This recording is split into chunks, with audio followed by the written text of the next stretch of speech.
Agradecer enormemente o convite, que mais não é apenas um convite, mas uma demonstração de confiança, né?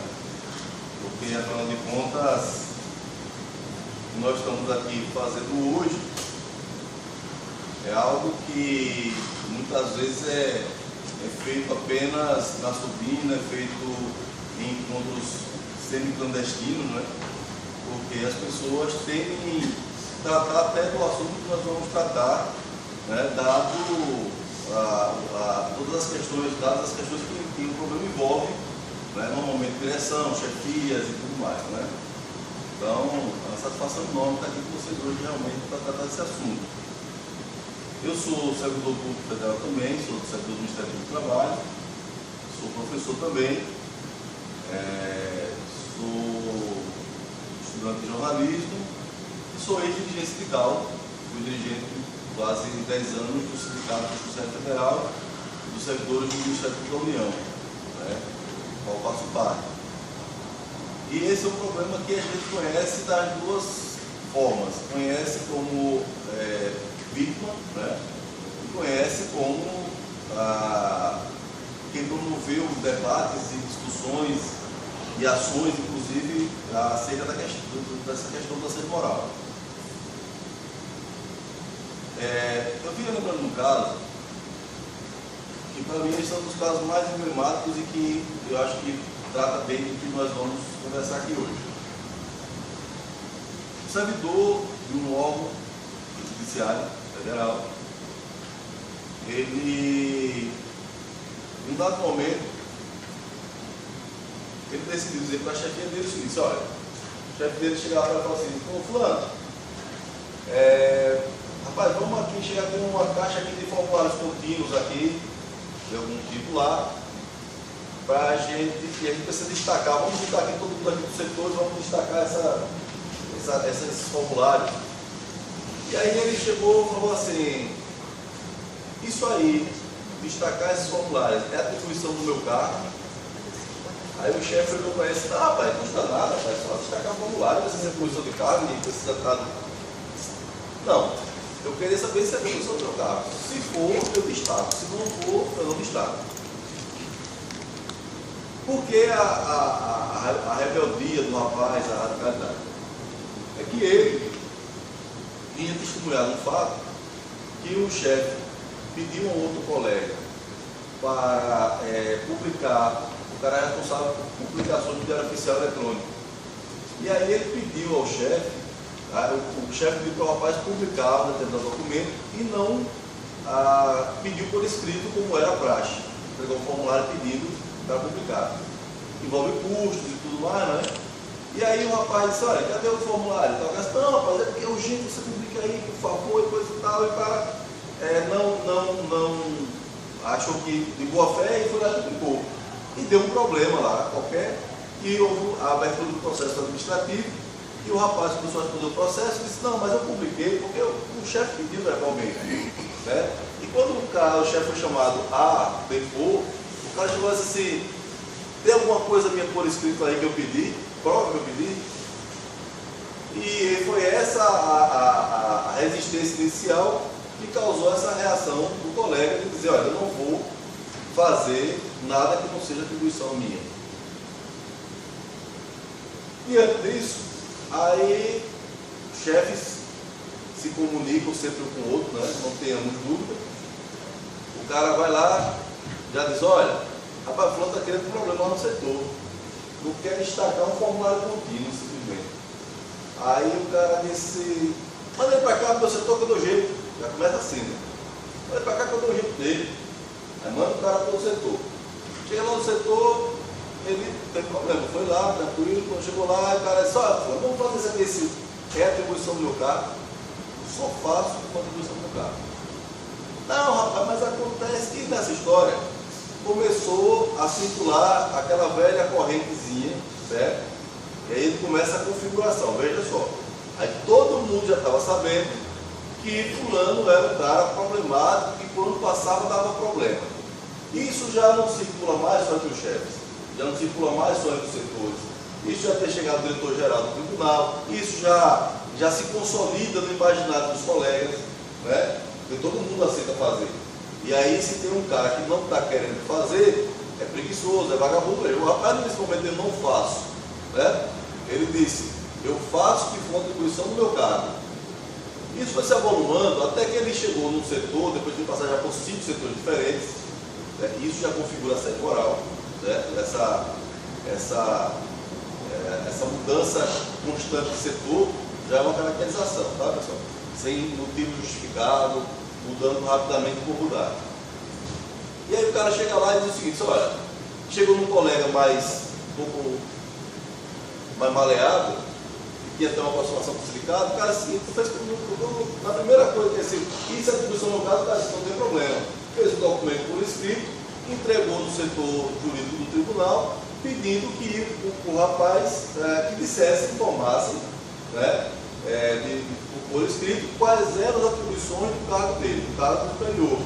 Quais eram as atribuições do cargo dele, porque isso só iria passar a colocar para ele o que fosse efetivamente a atribuição do cargo dele.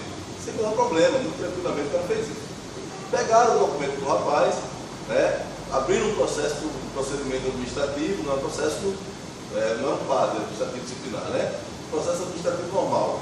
Botaram lá e começou, ao invés de simplesmente o setor jurídico responder, começou a mandar o processo circular todos os setores de trabalho por onde ele tinha passado, para todos os chefes darem parecer sobre aquela questão. E aí o cara já não estava dando parecer jurídico se ele era apto ou não era, para o que ele era apto a fazer. Já começou a dizer, ele passou por aqui, não tem problema. Ele passou por aqui e se recusou a fazer isso. Ele passou por ali e recusou a fazer aquilo outro. E o processo foi ganhando volume. Né? De tal modo que daqui a pouco já queriam transformar o processo num processo administrativo disciplinar. E aí o advogado estava preocupado com essa questão, já te respondi ele também. Eu peguei e disse, peraí, não vamos nem responder isso aqui, não vamos nem tratar isso de processo administrativo disciplinar, porque isso a princípio é só um processo de consulta que eles fizeram. Então o objeto não é administrativo disciplinar, eles não podem transformar simplesmente. Né? Eu não sou da área jurídica, mas de tanto dar porrada, você vai aprender algumas coisas. Né? E aí eu falei para o cara, e o cara disse, peraí, realmente. E fomos lá para convencer, assim, ó, para com isso aí, porque não é objeto do processo. Né? E aí os caras já deram uma amenizada, mas, no final das contas, terminaram, o processo se avolumou, virou uma processão lá absurda, uma besteira, né? E ninguém dizia o que era a atribuição do cargo do rapaz. Por que não queria dizer? Porque se dissesse, efetivamente, como a lei manda, que para quem prestou concurso público, quais são as atribuições dele, certo? Eles iriam admitir a possibilidade de todos os servidores do órgão, né, dizer, só faço agora que é a atribuição do meu cargo, e acabar com essa flexibilidade que na prática estabelecendo o concurso administrativo. Né? Então, eles não podiam admitir que isso prosperasse. E começaram a proceder dessa maneira. Resultado, começamos com o diretor-geral, depois tivemos audiência com o próprio presidente do tribunal, e nós fomos pedindo assim, vamos ter uma conversa, na presença do sindicato, o servidor, né, e o presidente, só a gente para conversar, para a gente chegar a um termo sobre essa história. O presidente, não, vamos ter uma conversa. No dia da audiência que nós chegamos lá, está lá todos os diretores do tribunal, tipo assim, 12, 15 diretores do tribunal, na sala de reunião. Eu, outro diretor do sindicato, um rapaz, 12 diretores e o presidente. E o presidente começa a conversa assim, fulano, eu estou sabendo que você se recusa a tirar um processo de um lado e do outro da mesa. Olha, já ia a conversa. Não é isso que acontece. Disse, por quê, professor? Eu sou você. Olha, então esse menino aqui atrás de mim, o sol às vezes está batendo nas minhas costas. Se eu não me levantar para fechar a persiana, o sol fica aqui batendo queimando minhas costas. É lógico que eu vou me levantar para fechar a persiana. Mas você vai se recusar a movimentar um processo do lado do outro. E o cara, excelência, não é esse o caso. Não é isso que está acontecendo. Aí também intervindo. Aí o presidente disse assim, fulano, eu só sei que tem você meio doido também, sabe? Aí o cara disse, peraí, eu sou doido. É o presidente do Tribunal Federal, certo? Tratando de um assunto dessa magnitude e desse extremo. E aí terminou que a gente tentou amenizar com essa a bem da saúde psíquica do rapaz, né? Mirando outras pouco em tempo, tentando realmente produzir para. E todos acreditam assim, mas vocês estão defendendo, rapaz, vocês acham correto que o fulano não queira fazer, que isso, aquilo, outro. Então, assim, uma ideia conformada, o cara era o vilão. O rapaz era o vilão. Resultado, o rapaz adoeceu, crise de pânico, síndrome de pânico, problemas psiquiátricos outra ordem, foi afastado do trabalho, entrou em depressão, certo?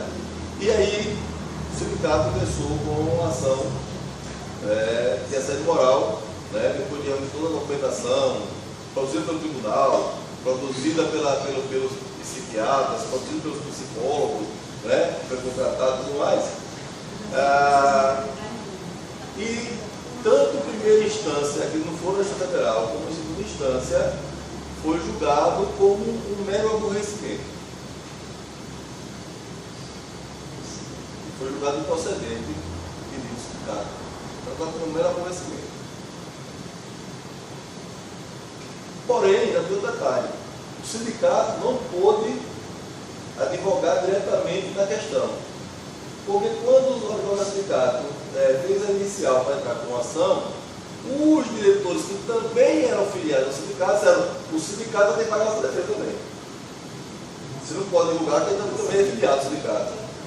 Aí nós tivemos que contratar um advogado fora do sindicato para advogar para o rapaz e outro advogado para advogar para os acusados. Certo? Bom, veja, duas questões importantes. Primeiro, o problema do assédio moral é essa dificuldade de caracterização. Né? Segundo, é que o assédio moral, de alguma maneira, ele poderia ser um instrumento importante de luta de nós trabalhadores, mas, né, ele é um instrumento burguês de luta no instrumento de classe. Por quê? Porque tanto o oprimido como o opressor podem ser considerados assediados moralmente, não é?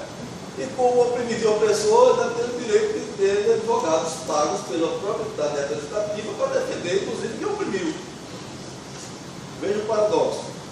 Né? Do ponto de vista legal, outro aspecto é que não há legislação federal nem estadual que trata do assunto. Aqui em Alagoas, pasmem, nós temos uma lei municipal, a 5.599 de 2007, que foi promulgada pelo Cícero Almeida, que trata do assédio moral no âmbito do serviço público municipal de Maceió. Poucos municípios no Brasil têm, Maceió tem. E é uma lei que pode ser usada por analogia, né, para o ingresso de ações no caso de assédio.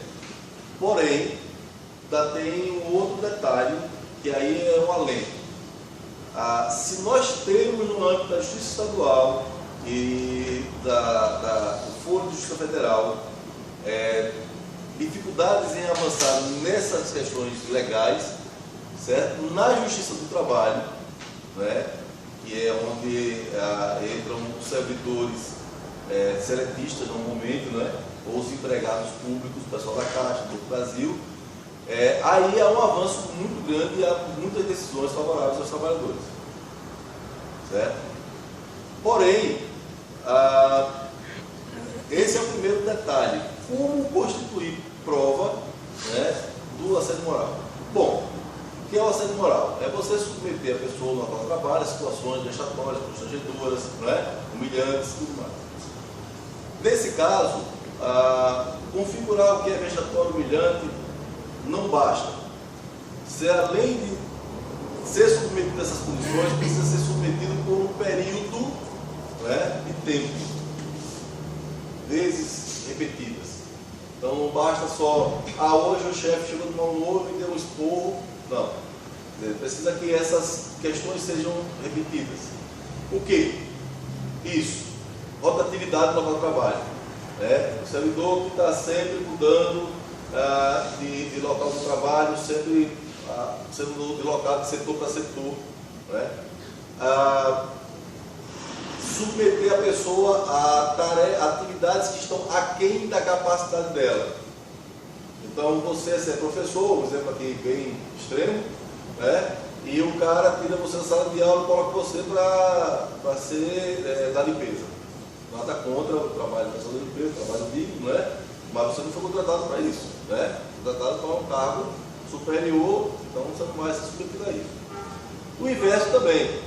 Você é uma pessoa que tem um determinado trabalho e o cara lhe coloca para fazer um trabalho considerado aquém das suas competências ou habilidades. Você não foi treinado, você não tem a classificação necessária, você não tem a graduação necessária, o cara vai colocar para fazer um trabalho superior ou em quantidade, né, acima da sua capacidade de demanda. Então você pode realizar aquele trabalho se for uma determinada quantidade pequena. O cara vai colocar 3 vezes mais, né? E sempre, porque isso é uma forma de tentar fazer parecer que você é incompetente, né? Então, isso também ocasiona assédio moral. A humilhação diante dos colegas, a humilhação pública, o distrato, né, a desqualificação. Quer dizer, isso tem que ser repetido. O instrumento que se orienta nesse caso, primeiro, nesses casos é que a pessoa deve ter uma agendazinha para sempre anotar dia, local e hora que o fato aconteceu, certo? Essa é uma primeira iniciativa. Gravar e prova testemunhal, né, é a outra recomendação, se tiver como gravar, né? Aconteceu comigo mesmo. No meu local de trabalho, entrou lá um cara lá na chefia, metido a esses caras que gostam dessas coisas de tortura, não sei o que, né? Acha bonito esse negócio todo. E o cara, meio que amando, todo dia na minha sala, para dizer, rapaz, o negócio de sindicalista, eu já trabalhei no sindicato, mas assim, sabia da minha origem, né, e tudo mais. Esse negócio de sindicalista é vagabundo. É só eu tudo sonhando esse sindicato para prover. É tipo assim, eu conheço um que não entrou no sindicato, entra, olha, enche de esforço de dinheiro, entendeu? Depois já está trabalhando numa fria e ficou fora. É tudo igual. História de tortura, de redução de moralidade, de bater da porrada no tronco, de torturar preso, umas coisas absurdas. O cara quase todo dia na minha sala fazer isso. Eu suspeitava que eu estava grampeado nessa época, no telefone. Isso acontece com a gente também. E aí, eu ligo para um dirigente do sindicato, eu trato e disse, olha, cara, eu quero uma dessas grandes espiãs que agora eu vou começar a gravar tudo. Quando você vai entrar na minha sala. Rapaz, não pensou de mais nada. Cara, você vai pedir a grande espiã, tudo mais. Desse dia em diante, o cara não entrou mais na minha sala de jeito nenhum. Nunca mais. Foi embora, foi sair depois, né? Um monte de coisa lá que está acontecendo. Mas nunca mais vai entrar na minha sala. Então, eu fazia questão muitas vezes de entrar na sala, pegava o celular, batia no botão, ligava, tocava para gravar, não importa o que está escrevendo não. Porque era uma maneira também de dizer assim, olha, se você vier, eu estou gravando. Não tem nenhum problema que você perceba que eu estou gravando não, porque não é para ser surpresa, não. Porque muitas vezes é melhor você se livrar daquela situação, do que deixar que ela persista, né? Então, porque o fato do assédio moral, e é isso que eu queria dizer para vocês também, o que ele tem de mais peculiar é que ele muitas vezes, como outras torturas, ele tem requinte de crueldade, né? É o cara que sai dizendo por aí que você fez algo errado, se você ter feito, que usa da interrupção que tem com chefias superiores, para dizer que você não trabalha, para dizer, tá entendendo? Como aconteceu com esse cara mesmo. Quando ele viu que a coisa foi fechando o cerco, ele começou a dizer para o chefe que eu tinha que sair do setor tal porque eu era incompetente. E quando eu ia lá dizer assim, sim, mas o que é que eu não fiz lá porque eu sou incompetente? O que eu deixei de fazer?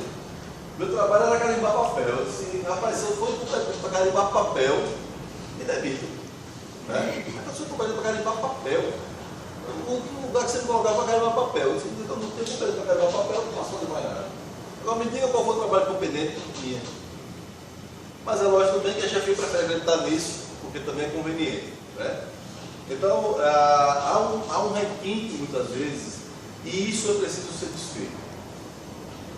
Acho que uma grande sugestão é que, independentemente dos resultados que a gente possa obter a princípio, sempre que esses focos começarem, a melhor coisa é você ir lá quem manda. Vai lá e diz assim, olha, está rolando conversa assim, é verdade ou não? Não, veja bem, não é, pode ser. Porque é o seguinte, isso aqui está acontecendo, estou sabendo, não procede, se continuar, né, eu posso tomar providência, eu posso acionar um sindicato, porque já corri, porque é covarde, porque é um covarde se fazer as coisas. Né? Você vai se expor, a princípio pode ser, mas se você conversa, no mínimo você vai dizer para as pessoas, olha, eu estou atento ao que está acontecendo, não vou permitir que faça. Porque o assédio moral, ele também faz com que muitas vezes a gente acredite que a gente realmente é culpado. O trabalhador começa em algum momento a acreditar que ele é aquele incompetente, que ele é aquele desleixado, que ele é responsável pelas próprias agruras. Né? No começo da minha militância sindical, eu ouvia muitos colegas, quando tinham problemas de não ao trabalho, dizer assim, mas você também é muito chato, você também provoca demais, mas você também é muito... Né? Então, a culpa era minha, a culpa não era do cara que estava me assediando, a culpa não era do cara que estava... Teve um caso lá que eu fui perseguido por uma pessoa durante 5 anos sistematicamente, quando não existia essa figura do assédio moral, né? há 15 anos atrás, 20 anos, e essa pessoa, a pessoa só acreditava que ela era quem era, quando ela começou a atingir várias outras pessoas, a ponto de ter uma baixidade de quase 100% de servidão no carro. Quase 100% servidores. Só aí ela passou a ser algoz. Mas até então, era uma pessoa difícil, mas se você não provocar, estava tudo bem. Né? Então, essa é a armadilha. Essa é a armadilha que a gente precisa estar sempre fugindo, sempre observando, sempre atento. Para encerrar, pessoal, não vou tomar mais tempo aqui, só dizer para vocês que existe uma diferença entre o assédio moral e o dano moral. Tá? Então, o assédio moral ele é uma figura que requer essa constância, né? A repetição constante por um determinado período de tempo do fato, para que se configure. Mas o dano moral não precisa disso. Tá? Então, o dano moral se você foi humilhado publicamente, se sentiu constrangido, né, diante dos seus colegas, de fato configurou, você tem como provar, você pode entrar com ação do dano moral. Certo? Então, isso não requer tempo, não requer muitas provas, não requer um relatório elaborado, laudos psicológicos para comprovar. Né? Temos casos disso também, de um colega que sempre foi, também era sindical, e sempre foi questionado, criticado pelos colegas de trabalho. Ele sabia, mas era sempre essa coisa, esse movimento, né, subreptício. O que acontecia ali, o cara não estava podendo acompanhar. E num dado momento, uma colega foi lá ensinar ele a fazer lá um procedimento, e depois que ele executou o procedimento, a menina saiu gritando dentro do local de trabalho que tinha finalmente alguém tinha conseguido fazer um trabalho certo. Né? Ele entrou com ação por namorar contra ela. Não queria dinheiro, queria sustentar a doação, não sei o quê, mas entrou para encerrar um período de mútuo assédio e tudo mais, dessa maneira que acontecia, coletivamente, muitas vezes e tudo mais.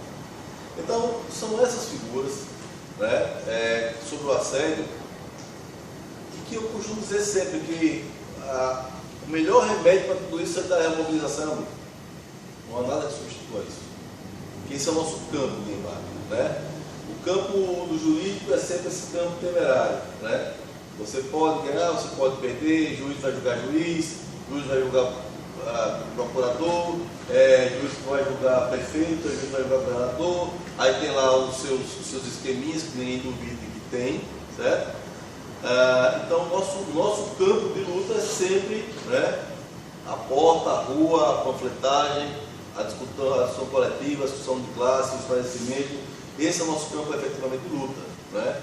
Isso que vocês estão construindo aqui dentro do asfalto.